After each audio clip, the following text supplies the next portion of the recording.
B'siyata d'shmaya, we're going to learn Eirovin Daf Samach Ches, and we're going to start 7 lines from the bottom of Daf Samach Zayin Omid Beis.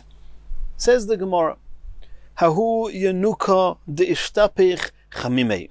There was a little baby boy, an 8-day-old boy, a baby, and the hot water they were going to use either before the bris or after the bris, but they were going to use some hot water for this baby, and the water spilt out. Omaluhu Rabbah. So Rabbah told the people that were responsible for this baby, we both share the same chotzer. In my home, I've got some hot water. Come to my house and take some hot water and bring it to the home where the baby is. So Abaya told Rabbah, but we haven't joined an Eruv. The home of the baby and your home is not, you didn't make an Eruv.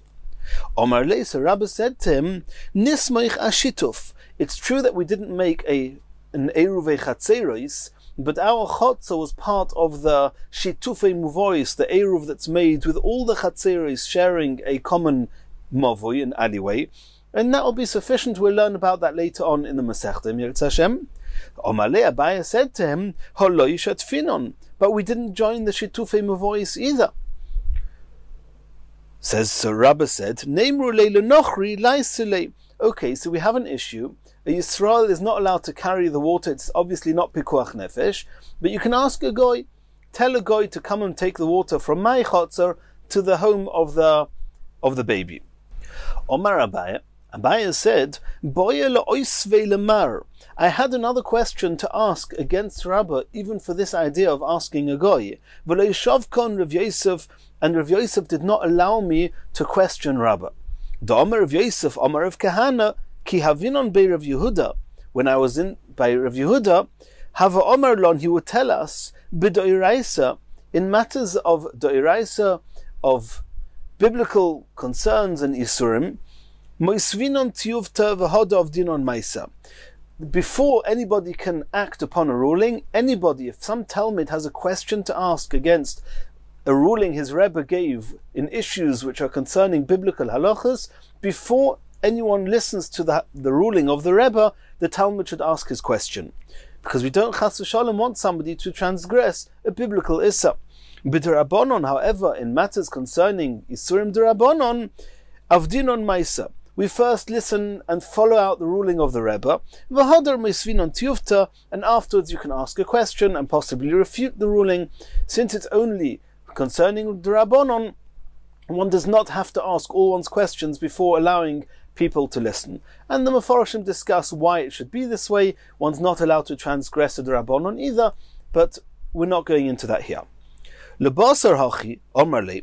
After that, after they listened to what Rabbah said, and the guy brought the water from Rabbah's chotzer or home to the child, afterwards Rav Yosef said to Abaya, my boys le'isuve lemar, I saw that you had a question to ask Rabbah, and I didn't let you ask. I wanted them first to follow the ruling, because carrying from one home to another within the chotzer without Eruv Chatzeros is only a rabbinical issa. But now that they've done it, let's hear what your question was. Omar le. So Abaya said to him, I had a question from a brisa. The Tanya Hazar Shvus. We know that sprinkling the water, when somebody was a Tomei mace, he became Tomei because he touched a dead person or was under the same roof as a dead person, and now he needs to be sprinkled upon with the waters with the ashes of the Parah Adumah. So you're not allowed to do that on Shabbos. And we're going to see, even in the case of a mitzvah, for example, he has to bring a Korban Pesach, and you cannot bring a Korban Pesach unless you've been purified. And since it's Shabbos, they could not sprinkle on him. We say, even in that case, we don't sprinkle on him. You're not allowed to do it on Shabbos. There's another Issa, which is also on Shabbos, and also only a rabbinical Issa, and that is telling a goy to do a melacha for a Yisrael. You're not allowed to tell a goy, do a melacha for me. That's called Amira Lenochri, speaking to a goy. Shvus, it's also an midrabanon, you're not allowed to do it on Shabbos. Shvus means rest, don't do it. And so Abaya says, Ma hazor shvus. In the same way as sprinkling is only an also d'Rabbanon. Ve'eino doiches haShabbos, and one is not allowed to do it on Shabbos, even if it's at the expense of doing a mitzvah. Like we said, Korban Pesach. Af amiro l'nochri, so too, regarding telling a goy to do a malacha, shvus, you're not allowed to do it. Ve'eino doiches Shabbos, and you're not allowed to do it even if you want to do it for a mitzvah. So since amiro la'akum is asa, how could you, Rabbah, tell me to tell the goy to take the water from your home to the home of this little baby? And the reason it's compared to a dvar mitzvah is because they obviously needed this water in order to be able to do the bris milah. It wasn't just for the fun of it. And we see that in the same way as a person is going to lose the opportunity of doing the Korban Pesach on time because we're not allowed to sprinkle on Shabbos, so too this baby's bris milah would have to be pushed off for the next day because, and we're not allowed to tell a goy to do a malacha for you. Omar lei, so Rav Yosef answered to Abaya, V'lo yishoni lecha bein shvus te'is beimaisa le'shvus te'les beimaisa. Why are you comparing the shvus of telling a goy to do something and the shvus of sprinkling? The shvus of sprinkling involves doing an act, an activity of sprinkling, which is also on Shabbos. So we say that you cannot do, even if it's going to be at the expense of a mitzvah. However, if you don't have to do anything, you're just telling the goy to do something, then that should be much more lenient. And therefore, Rabbah's ruling was okay that you could tell the goy to bring the water in order that they can do the bris milah. That's how Rabbeinu Chananel here explains this Gemara. The Hamar lo omri lenochri zil achim. And the literal translation of these words is that the master Rabbah didn't tell the goy to actually go and heat up the water. We just told the goy to bring the water. And according to the way we explained it, Rabbeinu Chananel, there's no place for these words, because what's the difference if you told the goy to heat up the water or you just told the goy to bring the water from one home to another in a chotzer in the absence of an eruv? According to the way Rabbeinu Chananel explained, when it says the les beimaisa, it means that we didn't do an act, we just did a speaking, we just told the goy to do something. And indeed, some take out these words. The Rif in Masechus Shabbos explains this Gemara a bit differently. The Rif says when it says the is beimaisa and the les beimaisa, it doesn't mean whether we did an act, for example sprinkling, or we didn't do an act, we just verbally gave instructions to a goy. What it means is, Maisa means a malacha min ha-Torah. Are we telling the goy to do a malacha min ha-Torah, or are we not telling him to do a malacha min ha-Torah? And we would read the Gemara as follows: V'lo yishoni loch, do you not differentiate bein shvus te is beimaisa, between the Issa d'Rabbanon of telling a goy to do something which is is beimaisa, which would be a malacha min ha-Torah if a Yisrael would do it. For example, telling him to heat up the water. L'shvus te'les beimaisa, and when telling a goy to do a malacha, which even if the Yisrael would do it, it would not be an Issa d'Oraisa, it would only be an Issa d'Rabbanon. For example, taking water from one home to another in a chotzer, in the absence of an eruv.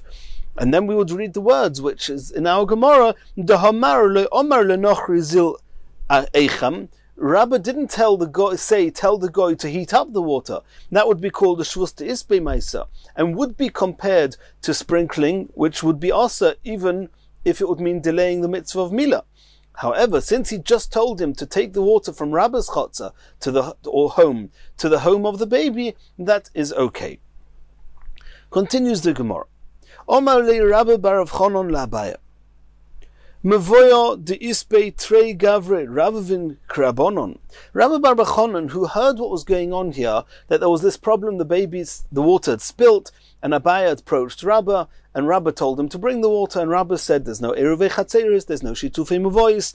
So Rabbi bar Chonon commented to Abaya, a movoi that's got trei gavra Ravrava, that's got two great rabbis like yourself, Karabonon, like you, Rabbah and Abaya, living in the same chotza, in the same movui, lo ilahava bei lo eruv lo shituf. Does it make sense that you have not done eruvei chatzeros or shitufei mavois? And this is a sort of standalone comment that I was just wondering, why is there no eruv? And you see from here that it's actually virtuous and advisable that there should be an eruv wherever possible. Omar le, Abaya answered back to Rabbi Bar Rav Chonon, my Nevid, what could we do? My master Rabba, lav urche. It was not proper for him to go round and collect the food for the Eruv. Ano, I Abaya, toridna b'gerusoi. I'm very busy with my learning, with my studies, and so I'm too busy to go around collecting it. Inhu, all the other people, all the other residents of the Mavoi, lo mashkecha, they do not care if there's a Mavoi or not. V'i aknelei pito b'salo. Abaya says, if I were to transfer ownership of some of the bread in a basket, that means Abaya says, I've got bread in my house, I don't need to go around collecting bread for everyone. I can just be makna for them. I can transfer ownership in this bread to all the people in the Mavoi. And then that would seem like a good idea, and it would not be at the expense of his learning. He says, since if somebody in the Mavoi would actually come to me on Shabbos and say, can I have some of the bread in your basket? I will not be able to give it to him every Shabbos, I wouldn't be able to give him from the food that I have in my baskets.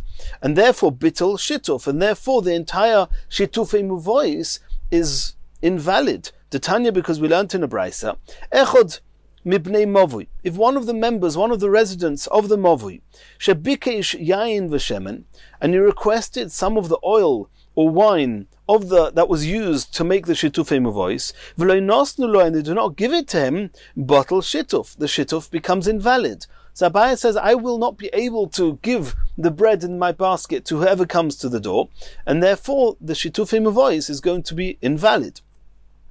And therefore we're left with a situation where there's no Eruv in these chatzeris. So Rabbi Bar Chonon is now asking Abaya, offering him another suggestion. So it's true that you don't use the bread in your baskets because you will not be able to give it to somebody who comes asking for it. But why don't you just do the same thing, transfer the ownership, but not from the bread, but of a revius of vinegar in one of your barrels? You have a barrel and of vinegar, you're using whatever you're using of it, but one little revius you'll leave over, will definitely be left for the year, the next year. Just make the vinegar, the revius of vinegar, belong to everybody, and thereby that will be the Eruv, the Eruv Chatzeros, the Shitufei Muvois, and there'll be no problem if somebody comes to ask you for it. You won't have a problem giving somebody a bit of vinegar. And Abaya didn't accept that. Tanya ein mishtatfin ba'itza. Abaya says that one cannot make a shitufei muvois, one cannot make an eruv with food which is actually stored. Typically, when one uses food from within storage, one doesn't intend to use the entire food for the shitufei muvois or eruvei chatzeris. All we intend to do is a certain small section or part of the food is designated for the eruv. And we don't know exactly which part of the food within the storehouse is designated for the eruv. And we could say, and that's going to depend on a concept of breira. If you say that whatever I decide in 6 months from now and a year from now, when I finish eating all the rest of the food in the storage, whatever is left, that will be the part of the food that was always intended to be the eruv. That's called yesh breira.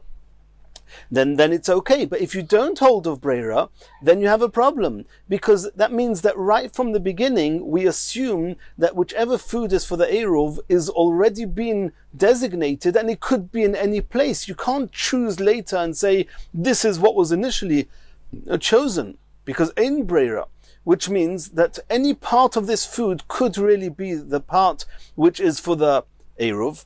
And since the owner of this storage house is constantly removing some food or drink from the storage, in this case Abaya, he's constantly taking away some of his vinegar. So if you say yesh breira, then that's okay. Then you can assume that the last bit of vinegar, the last revius of vinegar, that will be the eruv, and it will be then determined that that was always the eruv, and then it's okay. You can use this vinegar for whole years of eruv, or however long it's going to last. But if you don't hold of breira, then the first time that Abaya takes away a bit of vinegar, he may have removed the vinegar of the eruv, and from that point on the eruv is invalid.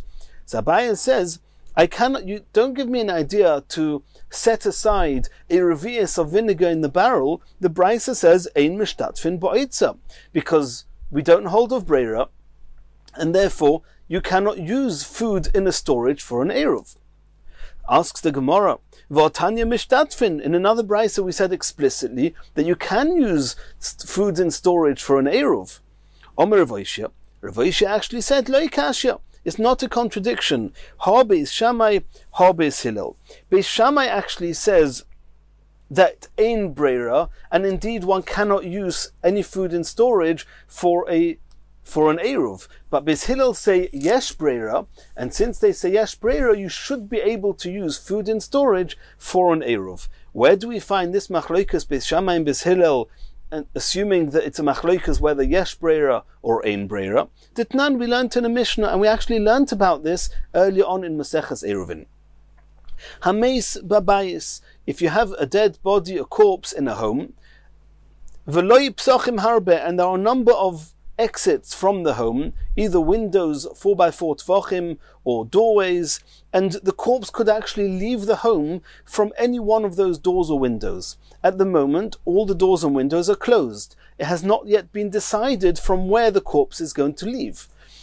And no action has been taken, no window or door has been opened as if to say, from here the corpse is going to leave.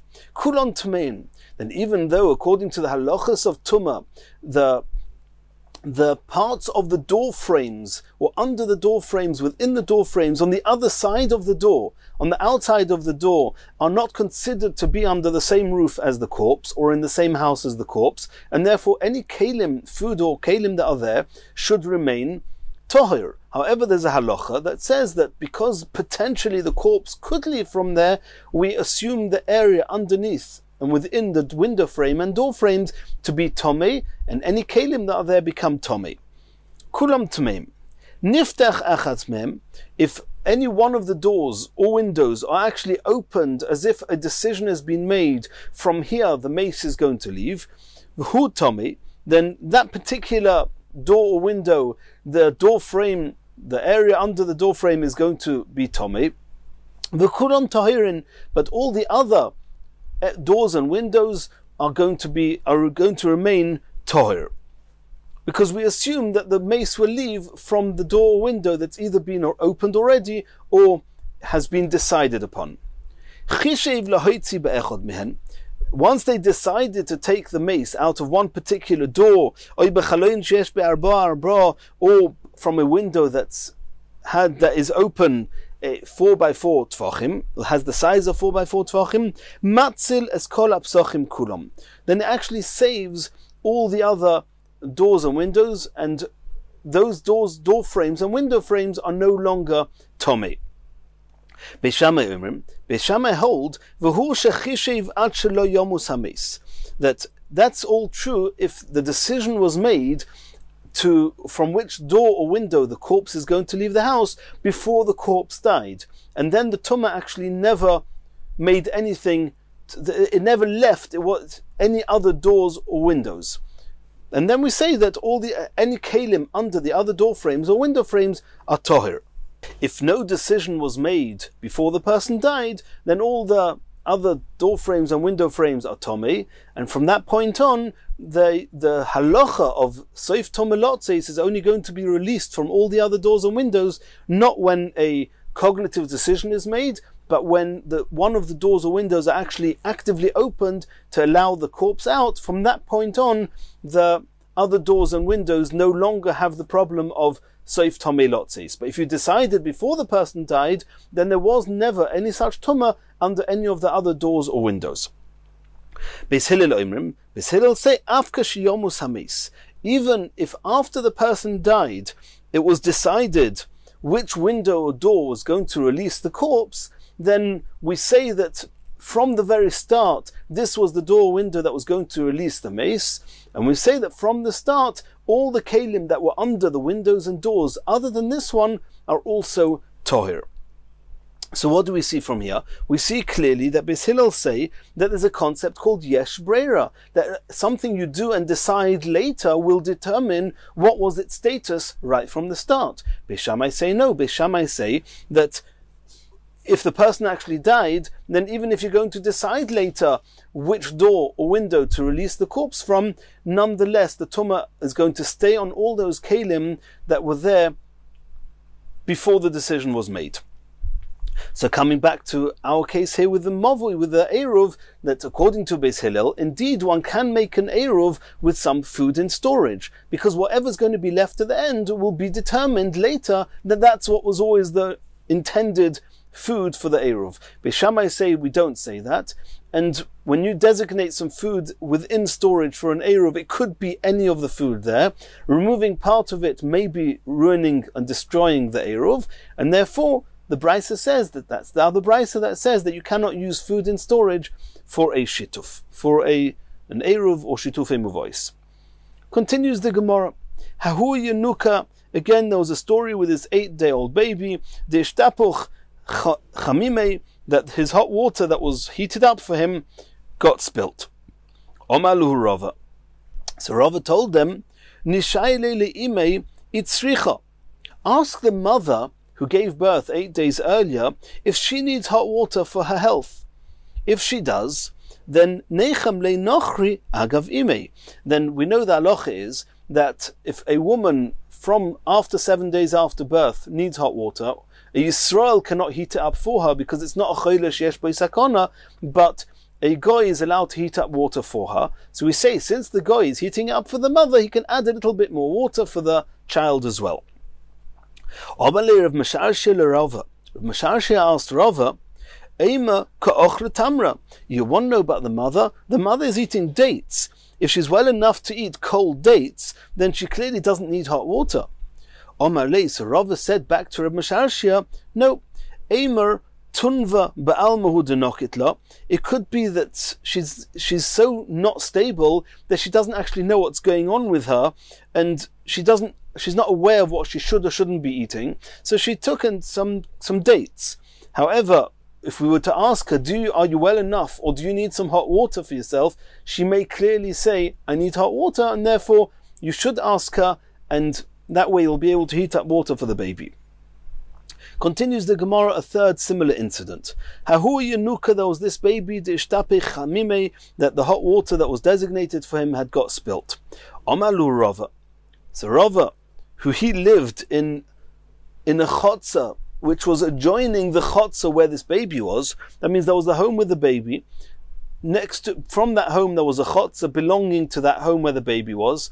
Adjacent to that chotzer was another chotzer, which was Rava's chotzer. And there was obviously a doorway going in between the two chatzeros. And then from Rava's chotzer was Rava's home. And it so happens that Rava's home had two sections. There was an outer section which was closer to the chotzer, which was where the men would typically hang out. And then there was an inner chambers that were not directly adjacent to the chotzer, and that was a little bit more modest inside, and that's where the women would stay.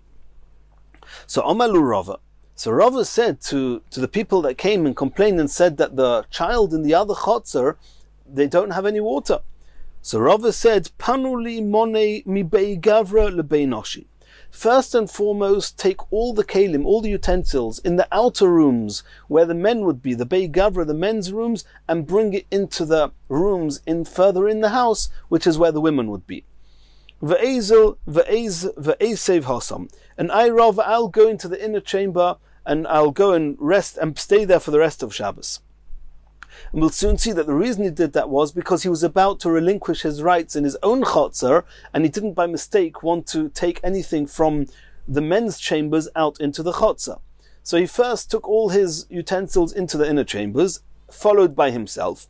And I will relinquish my rights to my chotzer to them, and from that point they can carry anything from the chotzer, from Rava's chotzer, into their chotzer, because I've relinquished my rights to them, and now the two chatzeros both belong to them, and you can do that. And the hot water was obviously in the chotzer. We'll see later on in the Gemara whether it could be that even the water was in Rava's home. That depends if when a person relinquishes his rights to his chotzer, does he also mean to relinquish his rights in his home? And if he does, then the people in the other chotzer can actually take things even out of his home.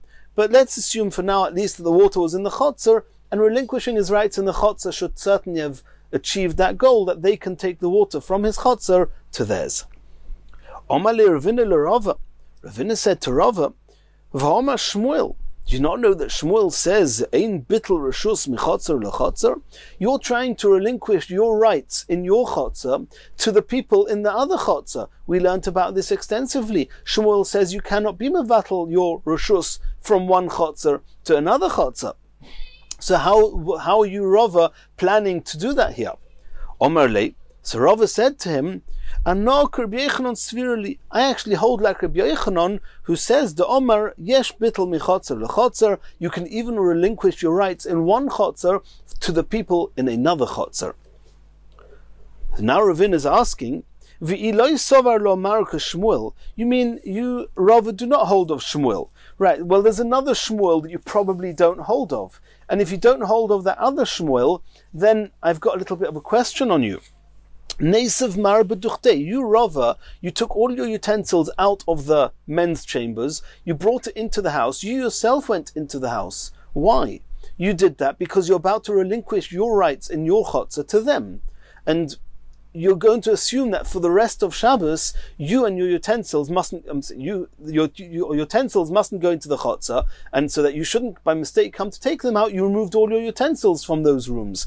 Well, that's only true in the event that when you relinquish your rights, it's going to stay that way the whole of Shabbos. However, that itself is a machlokes Rav and Shmuel. And if you hold of Shmuel, then I can understand that why you did this, because according to Shmuel, once you relinquish your rights to somebody else, there's no way you can get those rights back on Shabbos. However, according to Rav, who argues with Shmuel, he says that in the same way as you can relinquish your rights to them at one point in Shabbos, they can then relinquish those rights back to you sometime in the middle of Shabbos, and from that point on, you'll be able to carry in your chotzer. Nesav mar beduchte. Why don't you rather stay exactly in the outer chambers where you were? V'nevatil leila didei. Relinquish your rights to those people in the chotzer just for a few minutes. V'nehadri inu, and then afterwards those people will relinquish those rights. V'nevatle leila mar, and will relinquish them back to you. And from that point on, you'll be able to carry into your chotzer. No need to panic and worry that you're going to forget and take some utensils out. It's just for a few minutes, just to give them enough time to take the water from your reshus to theirs. The Ha'amar Rav, did Rav, who argues the Shmuel, not say, mevatlin v'choizinu mevatlin, one can relinquish one's rights and afterwards they can be relinquished back to its original owners? So Rava answers, no. Anor bahar k'Shmuel sviruli. The Omar ein mevatlin v'choizinu mevatlin.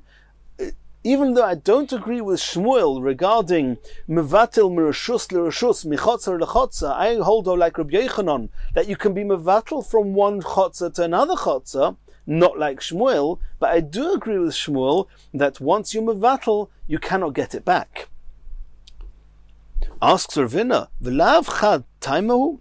Are the two halachas, the halacha of relinquishing your rights from one chotzer to another, and the halacha of being able to be chayzer umevatel, are they not dependent on each other? Are the two Shmuels not the same logic, the same thought process? How can you argue with Shmuel on one side and agree with Shmuel on the other side?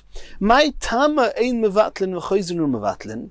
Because what's the reasoning behind what Shmuel says, that once you relinquish your rights, you cannot get them back? Is it not Lav, is it not mishum dekiven de batle l'reshusei istalik le mehocha legamri v'hava le keben chotzer acheres v'ein bitl reshus michotzer lechotzer? That means, is the way we're supposed to understand this, is it not that once you relinquish your rights to somebody else, you have so far removed yourself from the rights and from that chotzer that getting it back would be compared to the rights being given from one chotzer to another chotzer? So the same Shmuel that says that you can, that's the same Shmuel that says that you cannot relinquish rights from one chotzer to another chotzer, that's the very reason that when you relinquish your rights, even in the same chotzer, If you relinquish your rights and your chotzer to your neighbor, you cannot get it back. Why can you not get it back? Because once you relinquished your rights, you do not belong to this chotzer anymore. And if you do not belong to this chotzer, ein mevatlin mi chotzer lechotzer. So how can you say that I hold like Rabbi Yochanan that is mevatel mi chotzer lechotzer, but I agree with Shmuel that once you mevatel, you cannot get it back? It's the same logic. If you hold that mevatlin michotzer lechotzer, there's no reason in the world that once you've relinquished your rights, you shouldn't be able to get them back. So if so, marnami loy nevatil. If so, that if you hold like the second Shmuel that says that once you're mevatel, you cannot get it back, it's only because you hold that you cannot be mevatel michotzer lechotzer. If so, how can you relinquish your rights to them? They're in a different chotzer. So Rava answers no. Hosam hainu tama, the reason that you cannot get your rights back is not because once you give away your rights, you're like in a different chotzer, and michotzer lechotzer you cannot transfer rights. No. I hold of Rabbi Yochanan that from one chotzer to the next you can transfer and relinquish rights from one chotzer to the other. Nonetheless, I hold that once you relinquish your rights, you cannot get them back. Why? If you would be allowed to relinquish your rights and then 2 minutes later get it back, you're making a joke out of a decree of the Chachamim. The Chachamim says that you have a problem, you have a chotzer, you haven't made an eruv, relinquish your rights and let the people who have made an eruv, or whatever the halachas are, let them get on with it. But you're going to dance backwards and forwards and say 5 minutes. I am part of the chotzer, 5 minutes. You're not part of the chotzer. Then you haven't really totally let go of the chotzer. You're making a joke of the chachamim. And therefore, even though michotzer lechotzer you can relinquish rights, but once you've relinquished your rights, that's the status you keep till the end of Shabbos. Continues the Gemara Gufa. We saw machlokes a few moments ago between Rav and Shmuel, whether mevatlin v'choyzerin or mevatlin, which means once I relinquish my rights, can they give them back to me on the same Shabbos or not? It's a machlokes Rav or Shmuel. Rav says that you can, Shmuel says you can't. Gufa, Rav Omar mevatlin v'choyzerin or mevatlin, or Shmuel Omar ein mevatlin v'choyzerin or mevatlin. Shmuel says once you've been mevatl, you cannot get your reshus back this Shabbos. So now the Gemara is suggesting, and the Gemara is going to do this twice now, till the end of the sugya. There's going to be two machlokes tanoims, and in twice the Gemara is going to say maybe the machlokes Rav and Shmuel is actually dependent on a machlokes tanoim, and we don't really like a machlokes amiroim being dependent on machlokes tanoim, because that means that each amoira is only following one tana. And the Gemara right through Shas often tries to explain how any one amoira can actually follow either of the Tanoim. So the Gemara is going to ask now, Lema, should we say that Rav or Shmuel, the machlokes Rav and Shmuel, whether mevatlin v'choyzin or mevatlin, or ein mevatlin v'choyzin or mevatlin, is actually dependent, beplukta de Rabbanon v'Rabbi Eliezer komifligi. There's a machlokes the Rabbanon and Rabbi Eliezer. And this is something we're going to learn about a little bit later, that the Rabbanon say that if a person relinquishes his rights in his chotzer, has he relinquished his rights in his home as well? So the Rabbanon say, no, I relinquished my rights in the chotzer. What's the problem here? The problem is we have a chotzer, we haven't got an eruv, so the fact that I'm part of the chotzer and I'm not part of the eruv is a problem. I'll relinquish my rights in the chotzer, and now the rest of the people in the chotzer, or whoever wants to use the chotzer, depending on the circumstances, are allowed to do so on Shabbos. But my home was never the problem, and therefore the home is not part of the rights I relinquished. Which means that even after I relinquish my rights, and the other people can carry from my chotzer to theirs, they can carry within this chotzer, they cannot carry from my home to the chotzer, because the home remains mine. And since I didn't make an eruv, my home is, you cannot take from my home to the chotzer. That's the Rabbanon. Rabbi Eliezer says that when you relinquish your rights to the chotzer, you've also relinquished your rights in your own home, and that means the halachic ramification of that is that the other people who can use the chotzer can also carry from your home, because your home, together with your chotzer, the rights of it have been relinquished to them. So the Gemara is now saying, maybe Rav the Omar Karabonon. Rav says that mevatlin v'choizrin u'mevatlin. What does it mean mevatlin, choizrin u'mevatlin? It means that even after I've relinquished my rights, it's not to the nth degree. I've still got something in it, which means I can still get it back. So that would seem to follow what the Rabbanon say, and the Rabbanon say, I relinquished my rights to my chotzer, but I still have rights to my home. That means my relinquishing is not to the end, it's not to the nth degree. It would seem to follow the same logic. Ushmuel de Omar Krebeliezer. Shmuel that says that ein mevatlin v'choizin u'mevatlin, he holds that once you relinquish your rights in a chotzer, you no longer have any connection to that chotzer to the extent that they cannot even give it back to you. He's obviously always suggesting that he's following Rebbe Eliezer. Rebbe Eliezer says that when you relinquish your rights in the chotzer, you've also relinquished your rights from your home, which means you've totally disassociated yourself from the chotzer, and therefore they cannot give it back to you on Shabbos. That's what the Gemara is suggesting. Says the Gemara, no. Omar l'chorav. Rav says that it's true that the logic that I, Rav, say mevatlin v'choizin u'mevatlin seems to go hand in hand with the Rabbanon who say that I was mevatl the reshus of my chotzer, not the reshus of my home. However, I can even hold like Rebbe Eliezer. Even though I say mevatlin v'choizin u'mevatlin, which means that I still can hold on to it somehow, and even though I've relinquished my rights, they can give it back to me on Shabbos. Nonetheless, I can hold of what Rebbe Eliezer says, that when I give away my chotzer, I've relinquished my rights to my home as well. Why? For a side logic. Not because I don't belong to this chotzer anymore, which would be ein mevatlin v'choizin u'mevatlin. No, mevatlin v'choizin u'mevatlin, and I still have some handle in the chotzer. Nonetheless, the rights I've relinquished are also applied to my home. Why? Ad kan lo ka'omer Rebbe Eliezer ha'asam, because the logic of Rebbe Eliezer is only that ha'mevatel reshus chatzeroi reshus beisoi bittel. Why? Why does Rebbe Eliezer say that? For a side logic, a side reasoning. Mishum de bebayis b'lo chotzer lo dairi inchi. There's no such thing as a home without a chotzer. People don't live in a home without a chotzer. So in as much as I relinquished my rights to the chotzer, I've also relinquished my rights to the home. But to what extent have I relinquished my rights to the chotzer and the home? Who says that I've removed myself to such a degree from my home and chotzer to the extent that I cannot get it back on Shabbos? No. Mevatlin v'choizin u'mevatlin, but all the while that I've relinquished my rights, I've done it from the chotzer as well as the house. Shmuel Omar. Shmuel, who says ein mevatlin v'choizin u'mevatlin, so of course that seems to work well with Rebbe Eliezer, who says that somebody who relinquishes his rights from the chotzer does so from his house himself, also seemingly totally disassociating himself from the chotzer, and that would explain why ein mevatlin v'choizin u'mevatlin. But Shmuel says it doesn't have to be that way, because I can say ein mevatlin v'choizin u'mevatlin, and I can still hold of the Rabbanon who say that when I give away my chotzer, I didn't give away my house. Ad kan lo ka'omer Rabbanon hosam.